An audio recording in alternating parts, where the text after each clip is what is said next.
Bismillahirrahmanirrahim. Assalamualaikum warahmatullahi wabarakatuh. Kepada yang terhormat Ibu dosen pembimbing dan teman-teman sekalian, marilah kita panjatkan puji serta syukur atas kehadirat Allah Subhanahu wa Ta'ala, manakala atas izin dan nikmatnya telah memberikan kita kesehatan. Salawat serta salam kita curahkan kepada junjungan kita yaitu Nabi Muhammad SAW, kepada para sahabatnya, para tabinya, dan kepada kita selaku umatnya.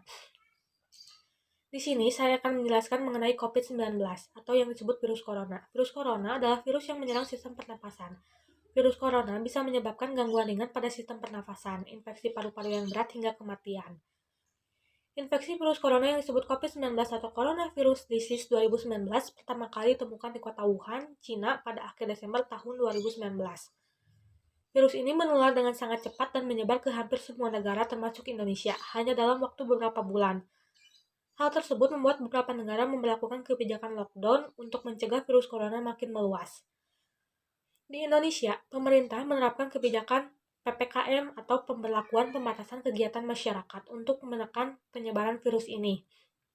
Pada banyak kasus, virus ini hanya menyebabkan infeksi pernapasan ringan seperti flu, namun virus ini juga bisa menyebabkan infeksi pernapasan berat seperti infeksi paru-paru. Gejala awal infeksi virus corona atau COVID-19 bisa menyerupai gejala flu, yaitu demam, pilek, batuk kering, sakit tenggorokan, dan sakit kepala. Setelah itu gejala dapat hilang dan sembuh atau malah memberat. Penderita COVID dengan gejala berat bisa mengalami demam tinggi, batuk berdahak, bahkan berdarah, sesak napas, atau nyeri dada. Keluhan tersebut muncul ketika tubuh bereaksi melawan virus ini. Secara umum ada 3 gejala yang bisa menandakan seseorang terinfeksi virus corona, yaitu demam, suhu tubuh di atas 30 derajat Celcius, batuk kering, dan sesak nafas. Ada beberapa gejala lain juga yang bisa muncul pada infeksi virus ini, meskipun lebih jarang, yaitu diare, sakit kepala, konjungtivitis, hilangnya kemampuan mengecap rasa, hilangnya kemampuan untuk mencium bau, dan ruam di kulit. Gejala-gejala COVID ini umumnya muncul dalam waktu 2 hari sampai 2 minggu setelah penderita terpapar virus corona. Sebagian pasien yang terinfeksi virus corona bisa mengalami penurunan oksigen tanpa adanya gejala apapun. Kondisi ini disebut happy hypoxia. Guna memastikan apakah gejala-gejala tersebut merupakan gejala dari virus corona, diperlukan rapid test atau PCR. Penyebab virus corona atau COVID-19 bisa tertular dengan berbagai cara. Yang pertama, tidak sengaja menghirup percikan ludah yang keluar saat penderita COVID-19 batuk atau bersin. Yang kedua, memegang mulut atau hidung tanpa mencuci tangan terlebih dahulu. Yang ketiga, melakukan kontak jarak dekat dengan penderita COVID-19. Virus corona juga bisa menular melalui benda-benda yang sering disentuh, misalnya uang, gagang pintu, atau permukaan meja. Virus corona dapat menginfeksi siapa saja, tetapi efeknya akan lebih berbahaya atau bahkan fatal bila terjadi pada orang yang lanjut usia, ibu hamil, orang-orang yang memiliki penyakit tertentu, perokok, atau orang yang daya tahan tubuhnya lemah, misalnya pada penderita kanker. Karena mudah menular, virus corona jauh lebih beresiko tinggi menginfeksi para tenaga medis yang merawat pasien COVID-19. Oleh sebab itu, para tenaga medis dan orang-orang yang sering kontak dengan pasien COVID perlu menggunakan alat pelindung diri atau APD. Saat ini, di Indonesia sedang menjalankan program vaksinasi COVID-19 secara bertahap. Hingga 4 November 2021, sudah lebih dari 122 juta orang yang menerima vaksin dosis pertama, dan 76 juta orang yang telah memperoleh vaksin dosis kedua.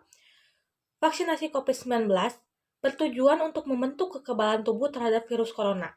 Selain itu, vaksin juga bertujuan untuk membentuk kekebalan kelompok atau herd immunity. Dengan begitu, masyarakat yang tidak dapat menjalani vaksin karena memiliki kondisi tertentu, seperti reaksi alergi berat terhadap vaksin, dapat terlindungi. Ada beberapa langkah yang bisa dilakukan untuk menghindarkan penularan COVID dari orang yang sudah positif COVID. Yang pertama, lakukan isolasi mandiri atau isoman dengan cara tinggal terpisah dari orang lain untuk sementara waktu. Bila tidak memungkinkan, gunakan kamar tidur dan kamar mandi secara terpisah atau yang berbeda. Jangan keluar rumah kecuali untuk mendapatkan pengobatan. Yang ketiga, hubungi pihak rumah sakit untuk menjemput bila gejala yang Anda alami bertambah berat. Yang keempat, larang orang lain untuk mengunjungi atau menjenguk Anda sampai Anda benar-benar sembuh. Yang kelima, sebisa mungkin jangan melakukan pertemuan dengan orang yang sedang sakit. Yang keenam, hindari berbagai penggunaan alat makan dan minum, alat mandi, serta perlengkapan tidur dengan orang lain. Yang ketujuh, pakai masker dan sarung tangan bila sedang berada di tempat umum atau sedang bersama orang lain. Yang delapan, gunakan tisu untuk menutup mulut dan hidung bila batuk atau bersin. Lalu segera buang tisu ke tempat sampah. Ada beberapa langkah yang bisa dilakukan untuk menghindarkan penularan COVID dari orang yang sudah positif COVID. Yang pertama, lakukan isolasi mandiri atau isoman dengan cara tinggal terpisah dari orang lain untuk sementara waktu. Bila tidak memungkinkan, gunakan kamar tidur dan kamar mandi secara terpisah atau yang berbeda. Jangan keluar rumah kecuali untuk mendapatkan pengobatan. Yang ketiga, hubungi pihak rumah sakit untuk menjemput bila gejala yang Anda alami bertambah berat. Yang keempat, larang orang lain untuk mengunjungi atau menjenguk Anda sampai Anda benar-benar sembuh. Yang kelima, sebisa mungkin jangan melakukan pertemuan dengan orang yang sedang sakit.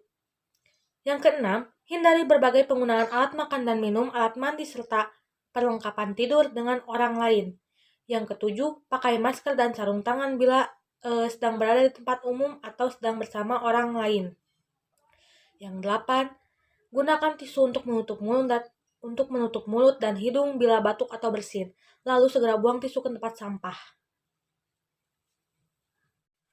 Demikian penjelasan yang dapat saya sampaikan. Semoga bermanfaat bagi kita semua. Mohon maaf bila ada kesalahan dan kekurangan. Wabillahi taufiq wal hidayah. Wassalamualaikum warahmatullahi wabarakatuh.